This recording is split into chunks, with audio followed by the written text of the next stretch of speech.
this kid comes with a write-up. I go to my teacher box and it says, you're going to get a new student today in class.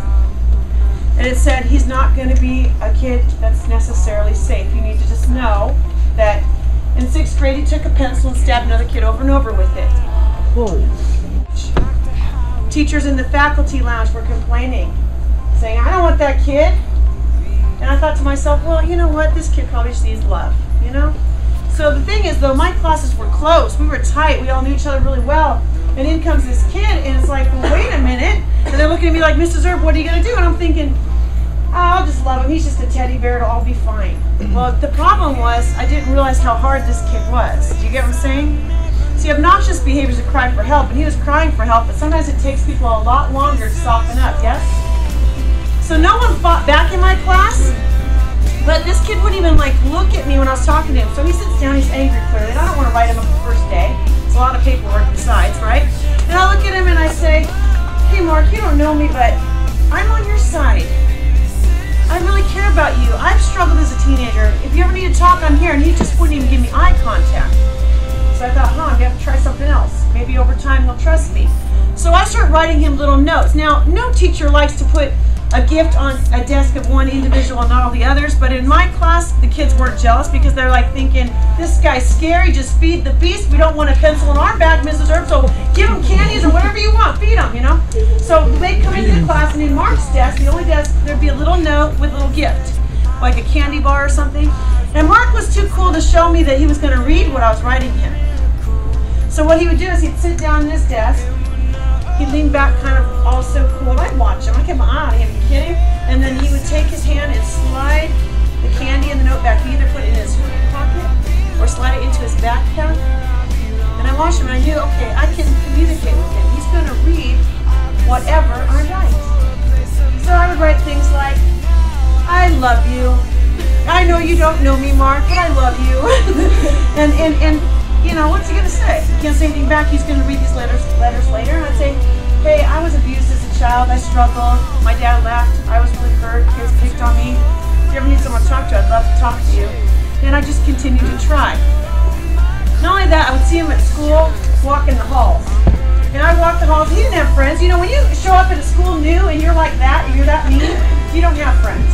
So I'd walk the halls. I'd see him out there by himself at lunch just roaming. And I'd walk past him. I'd be like, hi, Mark! And get nothing in return. And that's a horrible feeling when you're walking and they just kind of keep walking and they don't even look up at you. But I didn't give up because I really believe obnoxious behavior is a cry for help and people can change. So I kept walking past them regularly. And there was this golden day. I got snubbed so many times, you guys, I cannot even begin to tell you how many times this way open. But this one day I'm walking and I'm like, hi Mark, you want to come eat lunch with me? Nothing, you guys, but then all of a sudden, see, he stopped hating me. You know how I know? As I said it, he didn't just walk past, he did this. He gave me a little head flick. He saw me there, he wasn't hating me, he wasn't flipping me off. It was a head flick. And I played it cool. I'm like, and then as he passed, I'm like, yes! I got this kid! Okay, we're sitting there. It's time to quiet up. In my classes, we got to know each other really, really well. And I wanted us to know each other really well. So it's like bittersweet. You're having fun. It's hard to get everyone quiet, right? They're not meaning anything by it. So lo and behold, this one day, you know, Mark had started to listen in class, so I was able to give him compliments like, hey, good eye contact. That's about all I could come up with for this kid, right? And then one day, it's time to get quiet, and we have the respect rule in my class, and everyone's talking, and I'm going to start talking about stuff in Romeo and Juliet, and all of a sudden, Mark goes, respect!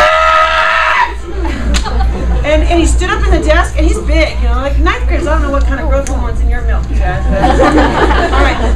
And I looked, and you guys, if I could have this on video, all my 9th grade English students, we all got like this sick and twisted grin, like we were like happy because we knew he was one of us, you know, like he got us now. And yet we were kind of scared of him too. It was like bittersweet. You're like, he's on our side, but he still scares us with the jeepers out there. And so then from that day forward, I basically discovered I had something great in class.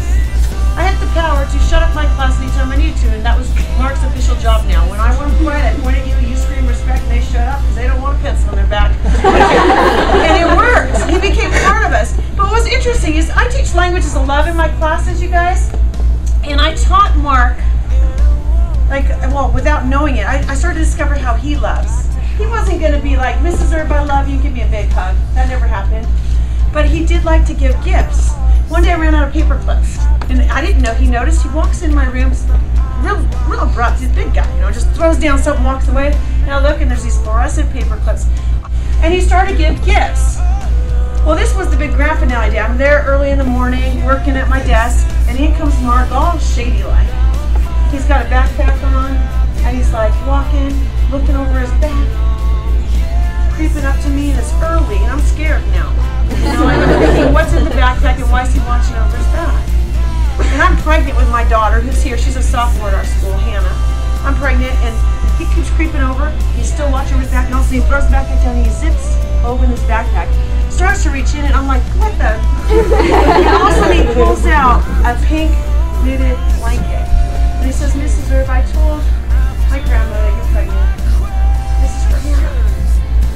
And I couldn't believe it. He goes, and then right away he's all, don't you show anybody this, or tell anybody. Look, I'm telling all of you, but you don't know. But I didn't tell the class. And he's all, and he hands it to me. And I just want you guys to know, I would have missed out on all that if I gave up too early on him. That's how our school is. I don't care if it's the biggest bully on this campus. If we all choose as a school together to love that person back to being caring and kind, it can happen. And I watched my freshman English class do it. How much more you guys? See, people matter. And if we just treat them kind, if we're just some kindness brings back tenderness that's lost a long time ago. And see, when I got to know Mark, you know what I discovered? He had been bullied for years, teased, he didn't feel like he fit.